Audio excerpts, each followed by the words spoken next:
At midnight, Ghent heard something it wasn't supposed to hear.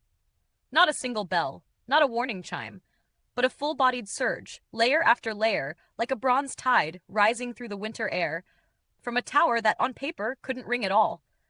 It was late 1999, the kind of Belgian night where the fog hugs the canals and the cobblestones sweat cold. Street lamps turned the mist into pale halos. The city felt wrapped in cotton, quiet, softened, half asleep. And above it all stood the belfry, ancient and stubborn, its dark silhouette cutting the sky like a blade. Earlier that day, technicians had been inside the tower with flashlights and toolboxes, their breath puffing in the stairwells. Routine maintenance. Inspections. They'd logged it clean. The mechanism that drove the bells had been disconnected. No automatic drum, no timed sequence, no scheduled music. In other words, nothing should happen at midnight. But people still drifted through the square because the calendar was turning, and humans can't resist a moment that feels important. A couple leaned against a stone wall, sharing warmth. A bartender locked up and glanced back at the tower. A night guard tightened his scarf and listened to the city's heartbeat. Then the clock struck 12. For a split second, there was only the hush, the kind of silence that makes you notice your own breathing. And then it started. A low bell first, deep as thunder underwater, then another. Then a sudden bloom of sound, dozens of voices, bright and heavy, tumbling into each other with terrifying confidence.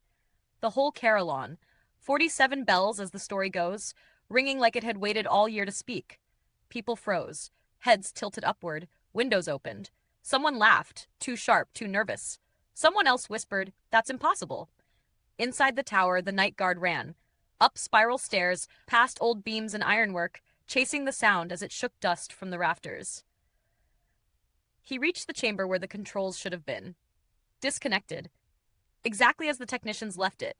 No hands on the levers, no drum turning, no mechanism alive. Yet the bells above him kept singing. Not random, either. It had rhythm, like a message, like a memory, like the tower was playing itself.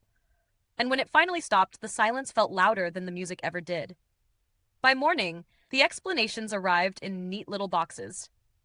Vibration, temperature shifts, a missed linkage, a hidden automatic trigger someone forgot to disable.